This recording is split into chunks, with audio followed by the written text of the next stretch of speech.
Good afternoon, everyone, and thank you for participating in today's conference call to discuss Concrete Pumping Holdings' financial results for the fourth quarter and fiscal year ended October 31, 2020.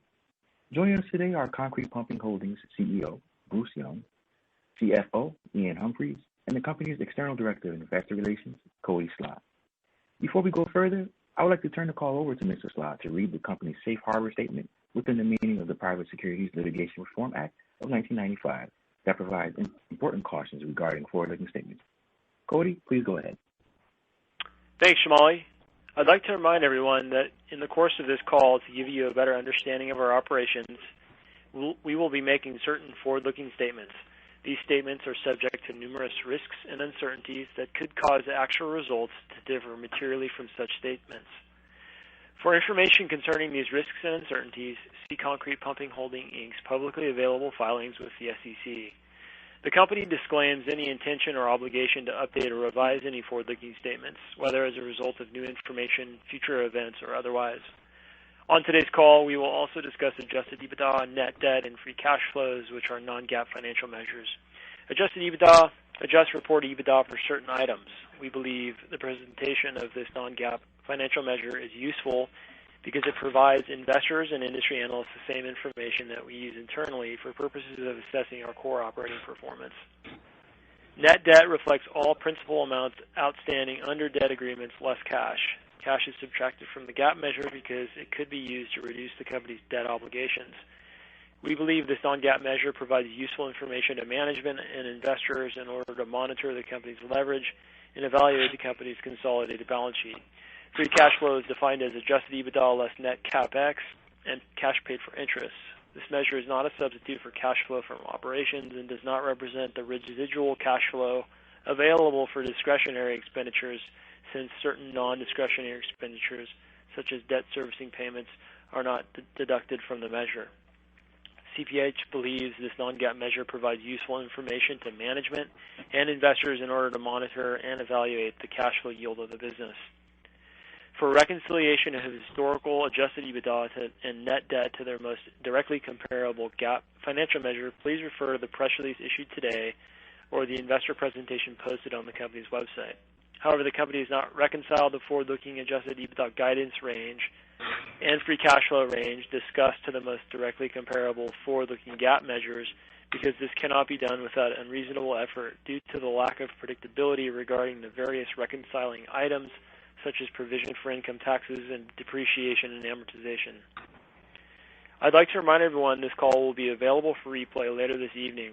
A webcast replay will also be available via the link provided in today's press release, as well as on the company's website. Additionally, we have posted an updated investor presentation to the company's website. Now I'd like to turn the call over to the CEO of Concrete Pumping Holdings, Bruce Young. Bruce? Thank you, Cody, and good afternoon, everyone. Our performance throughout the fourth quarter and the fiscal year 2020 has been a testament to our continued operational resiliency and solid financial foundation. The hard work of our team has allowed us to maintain the quality and efficiency of our operations as we navigated and continue to navigate the lingering COVID-19 headwinds across our markets. Our team members have swiftly adapted to evolving health protocols throughout the regions in which we operate. We are deeply grateful for their flexibility and resourcefulness, and we continue to prioritize their safety as we monitor further changes in health guidelines. Despite the pandemic, we maintained our position of financial strength in the fourth quarter. We continued to benefit from our highly variable cost structure and maintained year-over-year adjusted EBITDA margin expansion. In addition, we generated double-digit revenue growth in our concrete waste management services business, sustained the strong momentum that we have delivered throughout the year.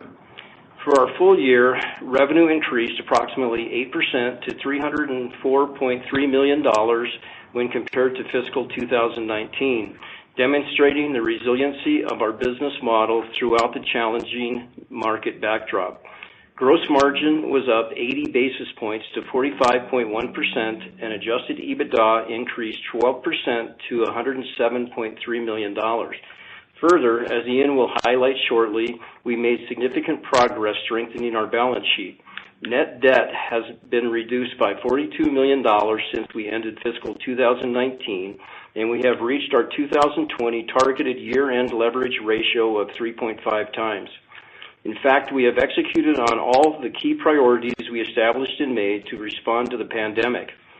Along with meeting our pre-COVID 2020 leverage target, we invested approximately $36 million into our fleet of equipment. We have kept our workers safe, maintained strong operations, demonstrated our business's agility and resilience, which today's results support, and controlled costs due to our roughly 70% variable cost operating model.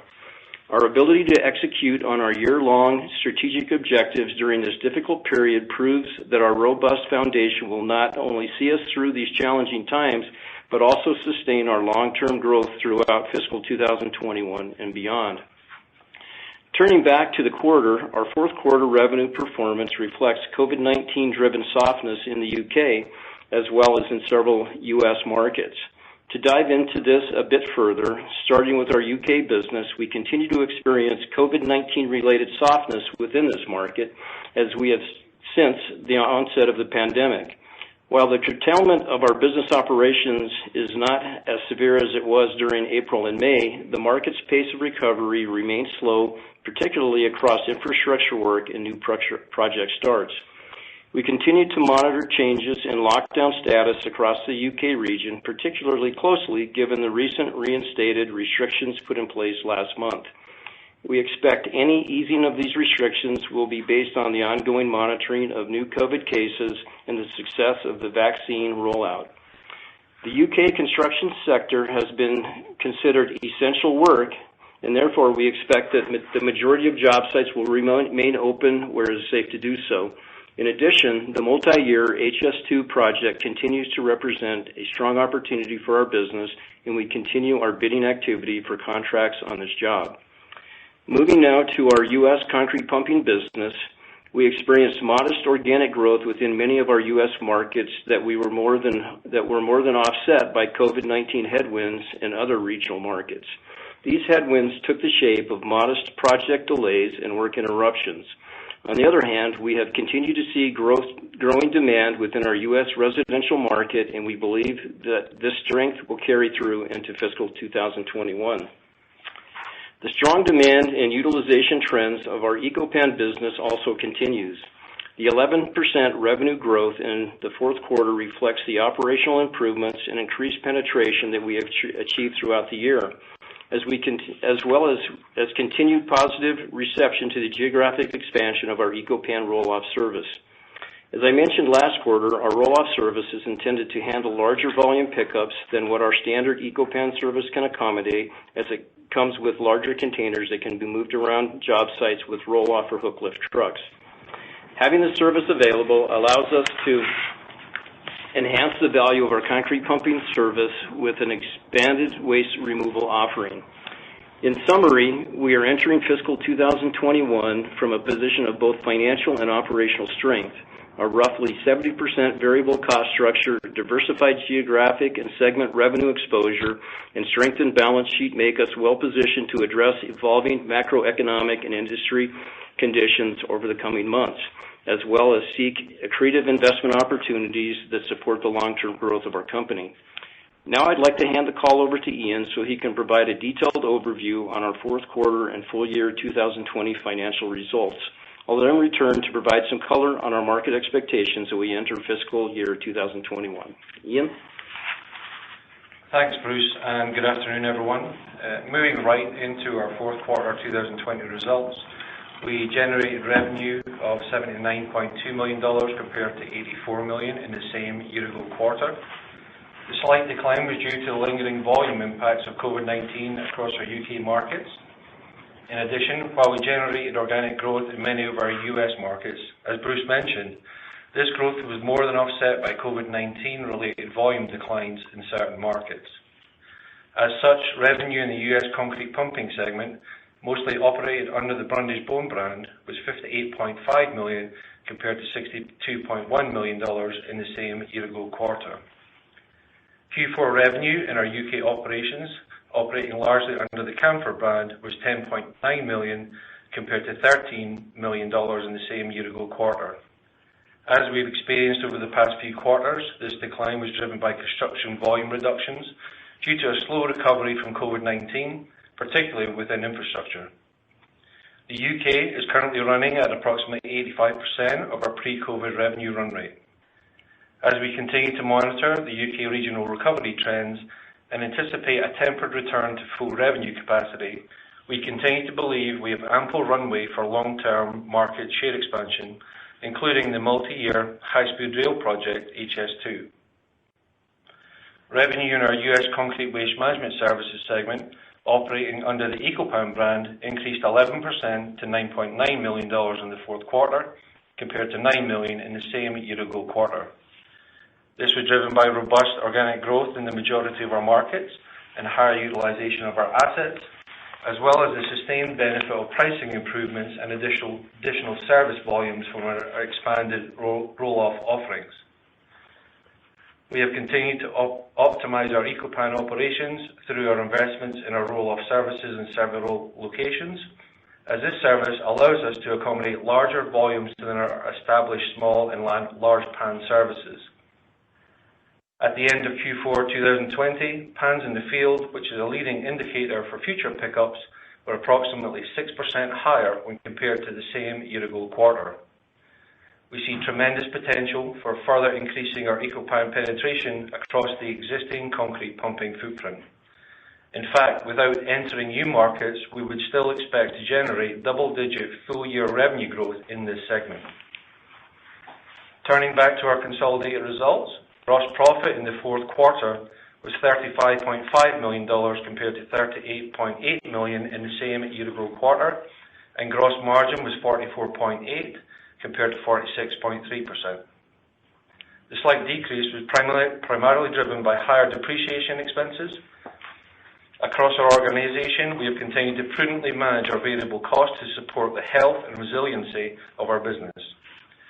General and admin expenses in Q4 were $31.1 million compared to $28.2 million in the same year-ago quarter, and the increase was largely due to the non-cash effects of higher stock-based compensation expense, which was partially offset by lower amortization expense in the fourth quarter.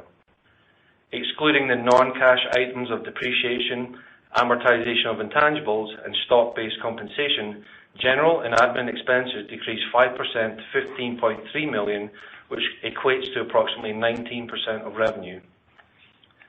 Net loss attributable to common shareholders in the fourth quarter was $2.8 million, or 5 cents per diluted share, compared to net income of $0.1 million, or $0 per diluted share in the same year-ago period.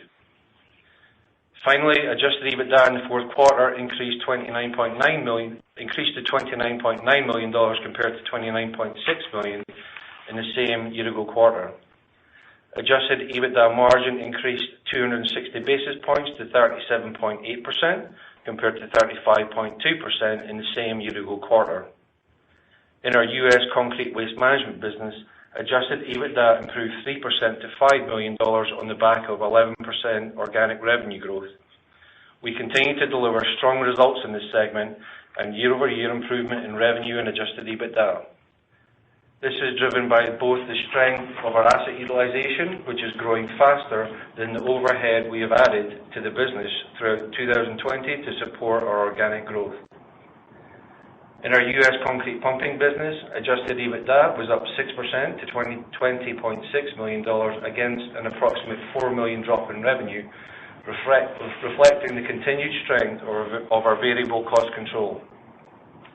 And in our UK business, adjusted EBITDA was marginally down about $600,000 to $3.7 million, with an approximate $2 million decrease in revenue. While COVID-19 related headwinds persisted in the UK, we continue to be proud of our cost containment initiatives and our team's diligent and agile discipline within this slower volume environment. Turning to the balance sheet, we continue to prioritize liquidity and cash preservation, as well as driving improvement in leverage. Compared to Q3 2020, net debt in the fourth fiscal quarter was reduced by approximately $19.1 million to a year-end net debt amount of $376.2 million. This was comprised of $382.9 million in debt principal and $6.7 million in cash. We have no near-term debt maturities.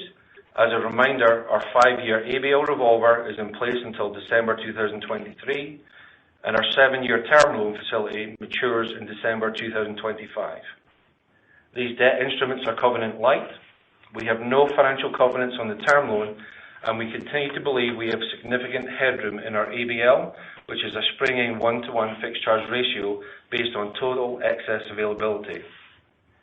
As of October 31, 2020, we have accumulated approximately $59.3 million of total available liquidity, which includes cash on the balance sheet and availability from the ABL revolver. This reflects both our long-term initiatives to strengthen our balance sheet and the swift actions we have taken to preserve cash since the onset of the coronavirus pandemic. Our business continues to generate healthy operating free cash flows as we invoice our customers daily for the work we perform, and we have minimal working capital requirements as we do not take ownership of the concrete we place. Even in this current macroeconomic environment, our ability to generate strong operating free cash flows and strong margins has allowed us to expand our liquidity and delever in line with our strategic goals. With our cash and liquidity focus, we are very pleased that we've been able to reduce our net debt position by approximately $37 million over the past 2 quarters, as well as reach our targeted year-end leverage ratio of 3.5 times. Our diversified geographic and segment revenue streams, highly variable cost structure, and overall resiliency continue to place us in a strong position to both strategically invest in our equipment and pursue other accretive investment opportunities in support of our long-term growth. As we've mentioned over the past 2 quarters, we suspended uncommitted 2020 CapEx investment for a brief period during the height of the COVID-19 pandemic. But the continued momentum in our Eco-Pan business has since supported strategic CapEx investments to fulfill demand. With our selective age improvements to some of our concrete pumping fleet, we have prudently stayed consistent with our replacement CapEx schedule. Our equipment CapEx investment reflect our unwavering belief in the strength of our business, and we are already delivering improved returns. As we enter this next fiscal year, we will continue to apply prudent capital allocation and remain opportunistic with other accretive CapEx investments. We continue to believe we are well positioned to navigate the evolving impacts of the COVID-19 environment and believe that the encouraging demand trends in residential and infrastructure construction and our Eco-Pan segment will continue to hold. As such, we are reinstating our full-year guidance outlook. In fiscal 2021, we expect revenue to range between $300 and $310 million, adjusted EBITDA to range between $105 and $110 million, and free cash flow, which we define as adjusted EBITDA less net CapEx, less cash interest, to range between $47.5 million to $52.5 million. It is notable that our resilient execution in 2020 and the introduction of our 2021 outlook is against a current market capitalization of approximately $250 million. Our operational and financial strength heading into the new fiscal year provides a strong foundation for our performance as we execute on our strategy and continue to monitor the pace of economic and COVID-19 recovery across our markets. With that, I will now turn the call back over to Bruce to provide some additional color on our strategic priorities for 2021. Thanks, Ian. We are now in our 2021 fiscal year and remain focused on applying our momentum and strong financial foundation to continue capitalizing on our highly diversified business in areas where we have been experienced market share gains. While some of our customers' projects are still delayed due to COVID-19 impacts and restrictions, we have not seen any new major changes or delays to our project schedule or overall bidding environment. We continue to closely monitor the pace of recovery within regions that were more heavily impacted by the pandemic. As we stated last quarter, we expect the UK's recovery to continue into 2021 given its slower pace relative to the US.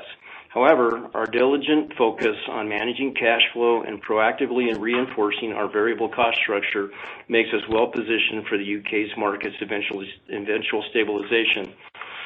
In the U.S., we continue to view residential construction as an area of strength for our business, and we expect residential demand to remain robust going into 2021.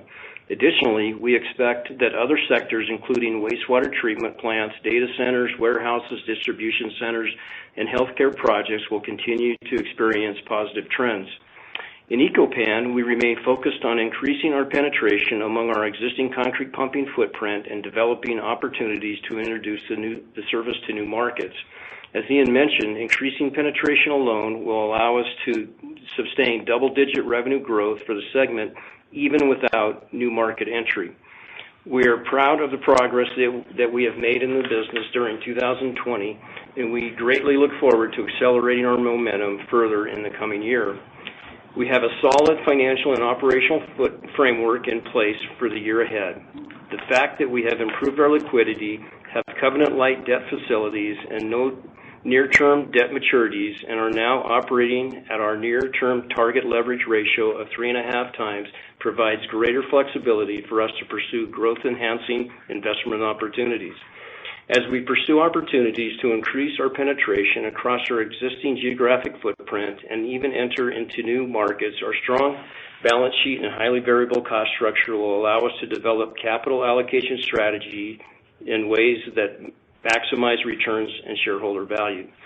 Throughout our organization, we are taking a cautious but optimistic approach to these and other growth opportunities given this dynamic macroeconomic environment.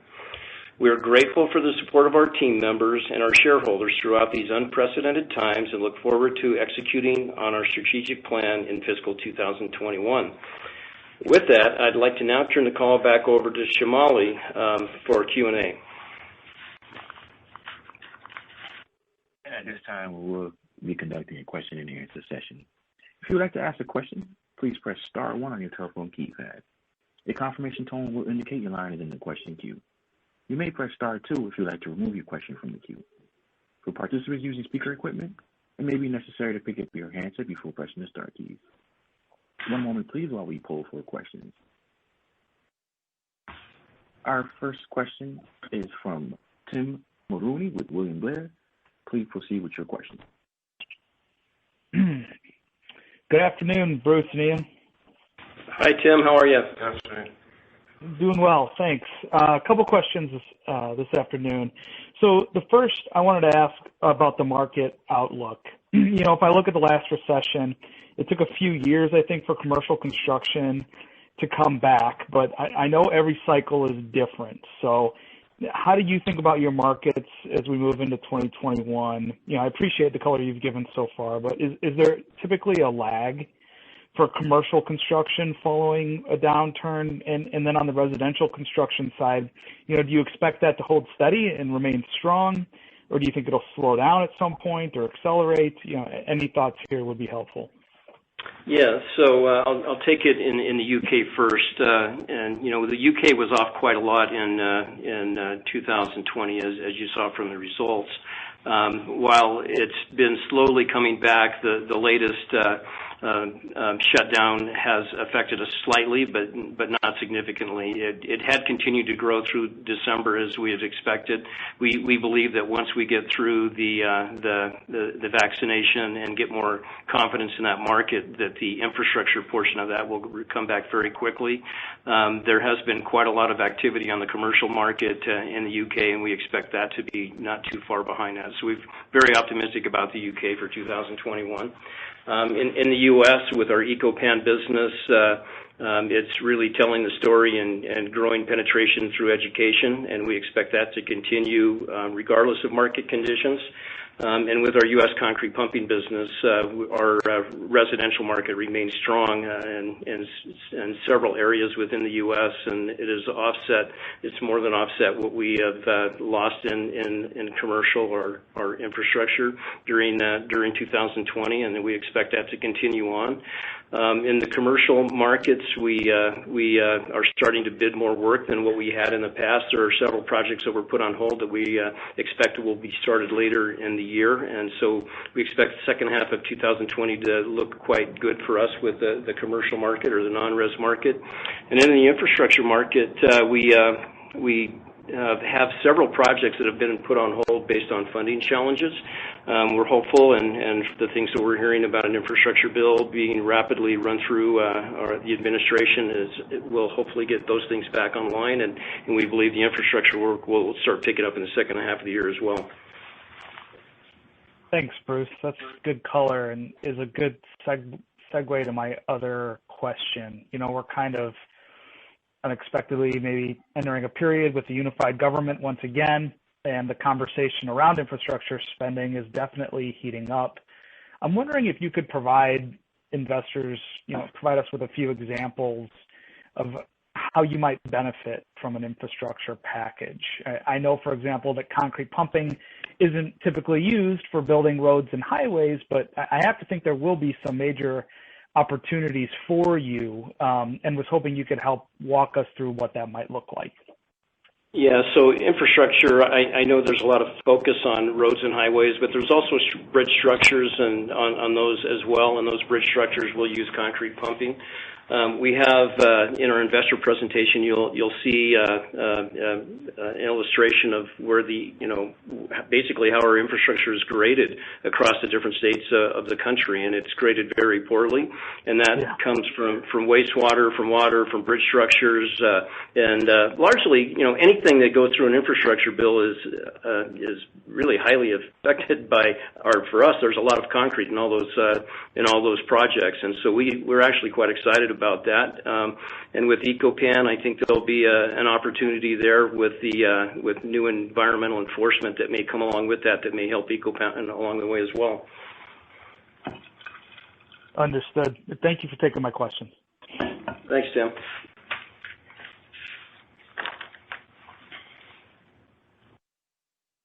And our next question is from Andrew Whitman with Robert W. Baird. Please proceed with your question. Yeah, great. Thanks. Good afternoon, guys. I thought I would just take a little time here and ask some questions around the guidance. As you look at it, it's basically saying flat revenues and kind of margins for 21, but inside of this, you talked already about some of the puts and takes by segment. It sounds like, secular growth in EcoPan to continue. Heard you say double digit for the year is kind of your view. UK soft, you said it's running down about 85. You said it was running 85% of volumes, or maybe down about 15%. Kind of suggesting maybe that the U.S. is, I don't know, I guess up slightly. Is that the way to think about the top line, guys, inside of that? Maybe Ian, for you? Yeah, that's exactly the way to think about it. Okay. And then I guess just as it relates to the margin side of that equation, you guys talked a lot in your prepared remarks about having the variable cost structure and how that's allowed you to deliver good EBITDA, kind of making EBITDA numbers here, even if the top line was a little bit soft.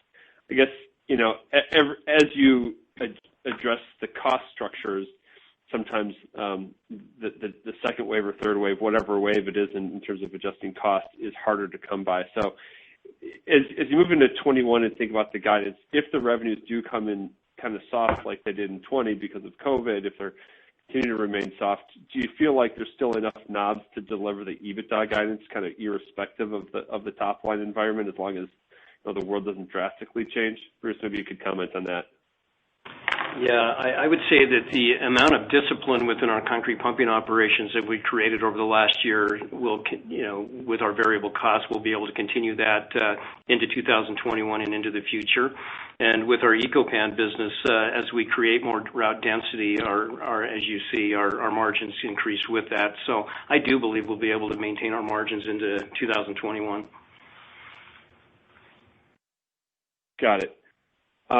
Okay, and then I guess just quickly on EcoPan here, you were talking about double-digit growth. Pans in the field up 6% right now. I guess pans in the field, I guess the compares get tougher. Is there anything else in there as to why the top line in the EcoPan segment can be double-digit with pans not up double digits? Yeah, one thing I'd mention to that, just the volume growth on the pan side. I mean, as you've heard us talk about the geographically expansion of our roll-off service, there's higher pricing on that piece as well. So there's volume from the traditional pans in the field count, but we're getting a bit more velocity from that higher price increase on the roll-off service. Got it. Okay, I'll leave it there. Maybe I'll chime back in later if something else comes up. Thanks, guys. Thanks, Andy. Our next question is from Steven Fisher with UBS. Please proceed with your question. Thanks. Good afternoon, guys. I wonder if you could just talk a little bit more about the cadence of the slight growth that you assume in the U.S. business over the course of 2021, including that, what trends have you seen in the first quarter already? Should we anticipate something similar on a year-over-year decline for the first couple of quarters and then an offsetting growth rate in the second half of the year? How should we think about that? And so kind of what have you seen in the first quarter as well?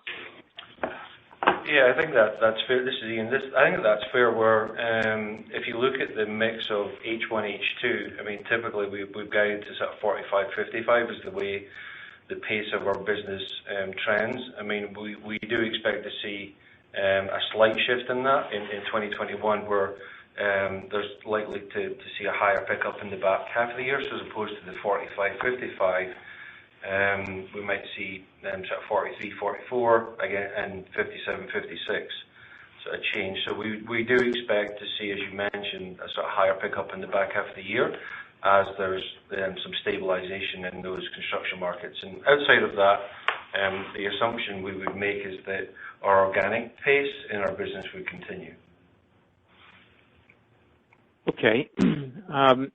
And I know you talked about the potential for infrastructure stimulus. How much visibility and how would you describe the visibility that you have to the revenue growth at this point for the year? Yeah, as far as infrastructure, we haven't tied too much infrastructure growth into our projections because we expect that will happen later in the year and maybe after our fiscal year ends. Okay. I mean, do you have, and can you just remind me, backlog or how many months of visibility do you have in, let's say, your U.S. business at this point? Yeah, so typically it's 50% of a year. So as you know, we are a quick-turn business, but we typically see and we continue to see about 50% of that annual revenue through the backlog commitments that we've got. Okay, that's helpful. And could you just talk a little bit about how your rates, your pricing overall, and again, it's focusing on the U.S. business, Brundage Bone, Concrete Pump. How were your rates year over year in the quarter? What was your utilization like? And what do you embed for assumptions there in 2021? Yeah, so our rates stayed really strong through 2020. Our industry in general was fairly healthy, and so there wasn't a lot of pressure on rates. Utilization, we didn't get the bump in billed hours that we would have expected in a typical second half of the year in 2020 that we would normally have gotten, so that we have more capacity than what we were able to get utilization for, which just puts us in a better position for growth into 2021. And sorry, what was the rate expectation for 21? Flat, up, down? The rate would probably go up about 2 or 3%. Up 2 to 3%? Yeah, now obviously that will depend on any sort of end market change. Obviously there's strength on the residential side, so we'll have to see how that plays out. But across the business, that would be the organic pace we would expect to see. Got it. And last question, I'm not sure if I missed this, but did you give a gross CapEx expectation for 21 compared to the $39 million in 2020? No, we never. So we provided free cash flow guidance, and the net capex in 2020 was actually 36, not 39. Yeah, I was saying gross. So what I think the gross was about 39. So Yeah. just curious if you were planning to keep that relatively steady, but I can follow up offline. Thank you. Thank you. Our next question is from Brent Thielman with D.A. Davidson. Please proceed with your question. Hey, thank you. Good afternoon. Hey, good afternoon, Brett. Hey, Bruce, I was wondering if you could comment a little more on your ability to move resources and equipment around. I think it's one of the unique levers of the business to sort of take advantage of these markets in the U.S. that aren't as impacted, where you've been able to find some healthy pockets. I guess I'm just wondering if your ability to do that could manifest into some of the growth that you're talking about in the U.S. markets in the new year. How much of a lever is that for you? Yeah, thanks for asking that question, Brent. That's a big lever for us. Every one of our units is truck mounted, and so they're very easily driven from one location to another. Small units are about $3 a mile to drive them. Larger units are a little more than that. But we monitor utilization in each market every month, and every month we typically move a couple of machines just to where we can get better utilization out of it. We may see more of that into 2021. But currently, we have enough capacity in most of our locations that we don't have to move a lot of equipment. And out of curiosity, which markets in the U.S. have you seen a little more slowness, delays versus the ones that are really strong right now?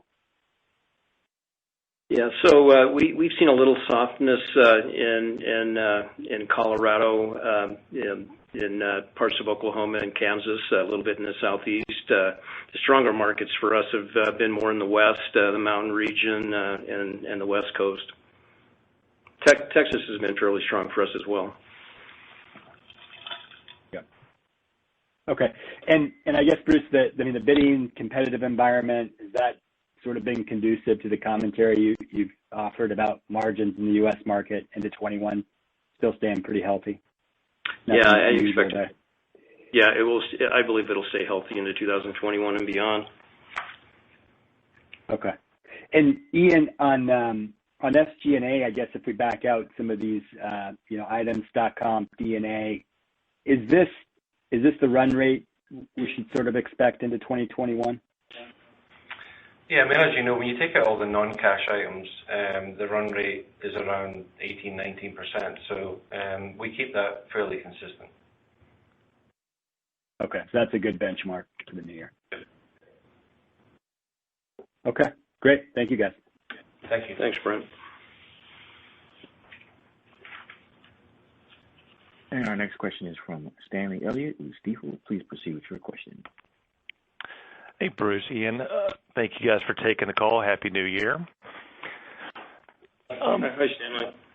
Can you talk a little bit about the M&A environment? I mean, it feels like you've been able to navigate all the disruption from COVID. Chances are we'll get some stimulus in some way, shape, or form.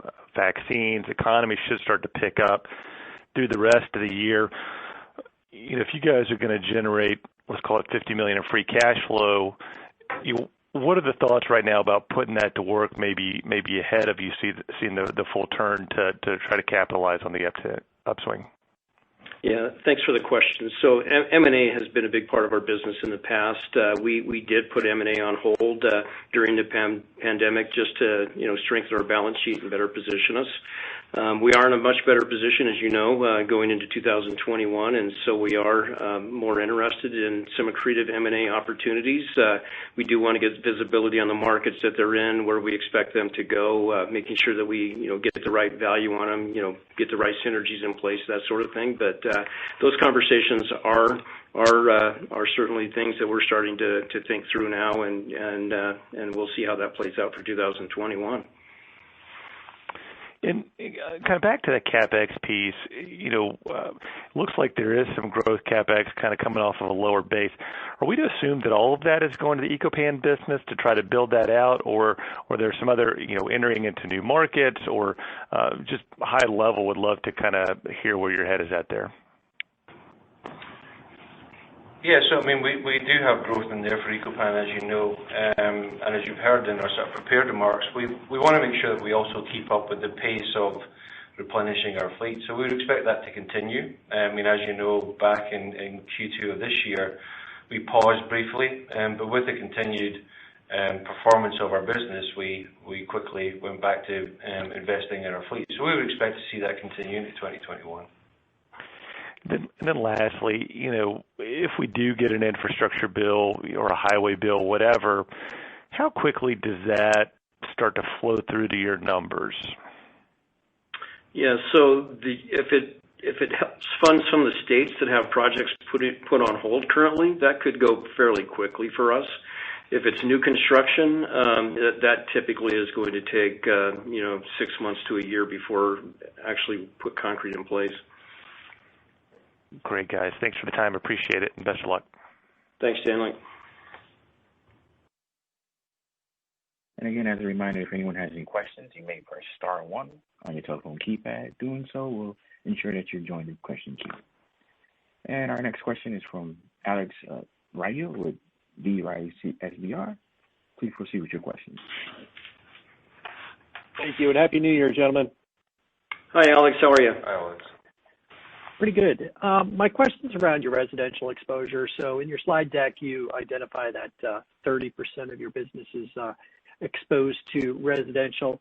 Is that 30% of just your U.S. pumping business, or is that 30% of the total, just for clarification? Yeah, and then, I'm sorry. Go ahead, Alex. And then can you talk a little bit about regional strengths and weaknesses in that business? Sure. So it's 30% of U.S. pumping. Markets where we have a higher percentage of residential would be in the mountain region and the Texas region and Colorado. But that kind of ebbs and flows. But it is a market that it's not new to us. It's something that's always been very important to us. And could you sort of guesstimate sort of the growth rate of that business in 2020 and what you might think it will deliver in 2021? Yeah, the growth rate is probably 2 or 3%.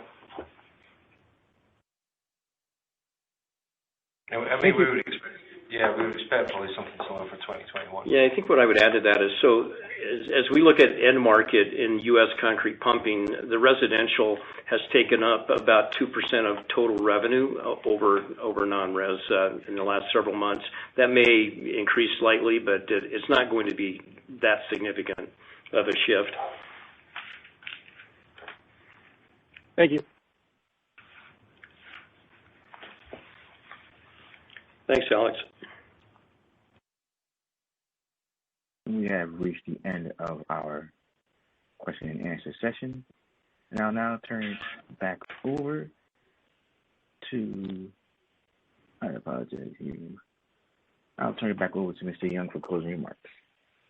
Thanks, Shamali. We'd like to thank everyone for listening to today's call, and we look forward to speaking with you when we report our first quarter fiscal 2021 results in March.